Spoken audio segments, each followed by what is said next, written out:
Welcome to my Living with MS. I wasn't sure whether I was going to respond to this, but after speaking at the weekend on Not the Andrew Marr Show, and also with different disability organisations, I had to respond to the tweet Jeremy Vine on 5 sent out as a headliner to the following day's discussions last Thursday. Is it time to crack down on jobless benefits now that 4 million people in the UK are being supported by the state without ever having to look for a job? That's because they've been deemed too sick to work. Is it wrong for taxpayers to fund them indefinitely? This was in the follow-up to the Daily Telegraph article. A statement I regularly use is, you are all just 1 second away from being in the same position as disabled people. An accident, an illness. 3.7 million disabled adults within the 16 to 64 age bracket are classified as economically inactive, in a horrible word, meaning they can no longer work. But it's the rhetoric for me. Sharing this on my TikTok, I got the usual questions about why taxpayers should pay for disabled people. The statements about, my neighbour has been claiming for years, and there's nothing wrong with it. It's just lazy. The best, though, was from someone telling me they'd worked and supported people with learning and physical disabilities into work, informing me most can be supported into work. Plus, she hated the word disabled. I need to use the word differently abled and be more positive.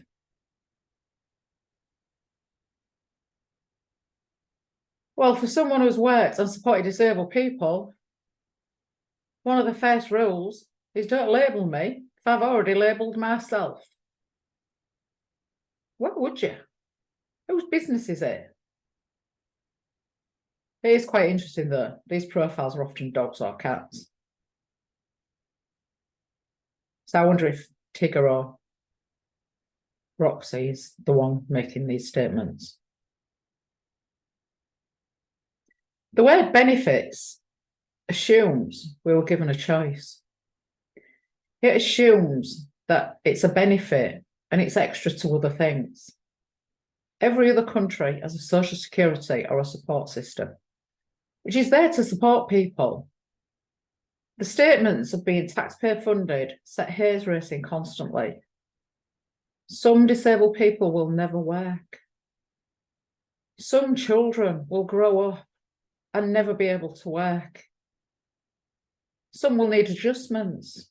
Many employers aren't prepared to do. Those that can work with adjustments are losing jobs due to delays of up to 6 months in securing access to work support. As someone who has looked into working, there really isn't the flexibility available to me. Let's face it, I'm unreliable and probably a health and safety risk. Most people nowadays see me from behind a computer screen or on social media, which for someone prior to 2017 was regularly running up and down stairs in health centres, carrying out maintenance and cleaning assessments, chopping and changing between one health centre to another as problems arose and I went off to solve them. While driving up and down the M18, the M62, the A1 and the A19 on a very regular basis. This kind of tells you what's changed.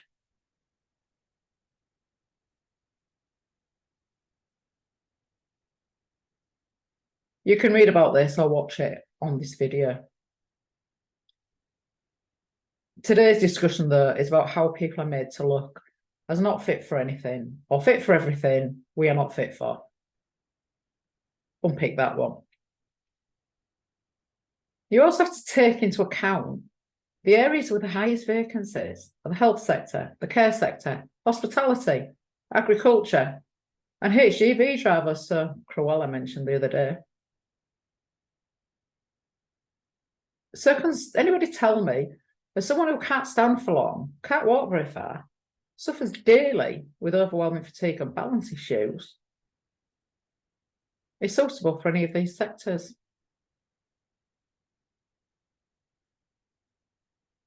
The statements being made on Jeremy Vine and the Telegraph are around people with mental health issues and musculoskeletal issues. The wonderful Isabel Oakeshott even claimed people with bad backs can find something to do. And the standard, having something that you want to get up for, is really good for you. These people can't even get up. Never mind having something to get up for. So that last statement is one that I detest with a passion, as she assumes, for a start off, we can get up. She then infers to us to not do so. It's in our heads. Not one of the panelists had the first idea of what we live with. Why are they not inviting someone who lives daily with a disability to give their point of view? You know, nothing about us without us. No, let's attack a target who no one speaks up for. Then let's forget the carers who have to care a minimum of 35 hours a week to qualify for £70 a week. The person they're caring for is on any other benefits, or they are, then you cut that by half. There are others who can't claim at all. Just who's supporting the carers? Just who's supporting disabled people who've had to leave work? They've given up their jobs to care for loved ones, or because they can no longer continue. How can we help those people? How can we help carers, possibly, to take up work? How can we help people, disabled people, to not be thrown on the scrap heap the minute they become disabled? The sad part I'm struggling with is the Labour Party, because I don't believe they're going to do any better, as they're saying the same thing about disabled people and getting them into work as the government, with no substance behind how they plan to achieve it. We are humans. We're all different. We're not one size fits all. And it's far more than just spouting sound bites, which is all any of these politicians seems to be good at. Others need to understand the process to claim disability benefits, but that it isn't a tick box exercise. Ask anyone who's completed a PIP assessment. Even just the paperwork. And then work capability assessments, which the current government want to remove in the hope it pushes more people into work. My sister had to attend work coach interviews every 2 weeks while waiting for an assessment, due to a different service being appointed to run the work coach sessions. The right hand doesn't know what the left hand's doing. They don't talk to each other. They don't even have interoperability between their IT systems. So when my sister is awarded LWCRA support group, for those at the back, her work coach still insisted that she attend. Had I not intervened and advised her to explain to them what LWCRA was, i.e., you do not have to look for work, she would have struggled to attend, thinking that not doing so would affect her UC payment and she'd end up getting sanctioned. How many more is that happening to that don't have a Rachel as a sister? Let's look at some figures, because this is the thing that most people like to throw at us. There's 1 billion lost to benefit fraud. There's 15 billion goes unclaimed. Tax avoidance costs the country 160 billion a year.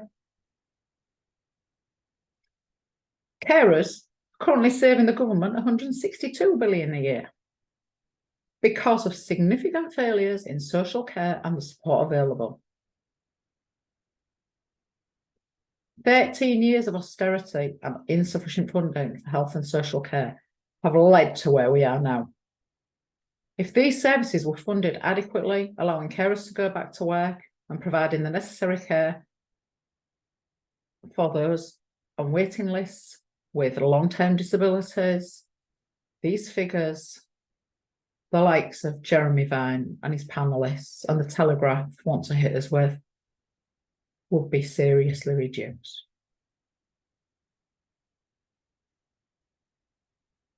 Following on from not the Andrew Marsh show, we've agreed we're going to put through various disability organisations, we're going to put a video together. If you wish to get involved with the Disabled and Excluded campaign, please send me a 30 no longer than 60-second video on Instagram at living_with_ms, Twitter York Socialist. Leave a comment on YouTube or message through contact me accessiblerach.co.uk. At the end of the day, when they come for us, when they come for one of us, they're coming for all of us. And they've got to start realising how it affects us. Every time someone makes these comments, every time mainstream media throws a headline out saying disabled people, we're human beings. And the very least we can expect is to be involved in these discussions and have our chance to give our lived experience, share our lived experience. And most definitely, we want a public apology. Because this has gone on for too long. And at the end of the day, disabled people are disabled. We have our own issues. We can't work. So why are we the ones having to still fight our own battles? It's not right, is it? So please, we are really reaching out to the disabled community to share a video, because it's about us and we need to keep it about us, because nobody else is and nobody else is listening. Hopefully you have just listened or just watched. And thank you.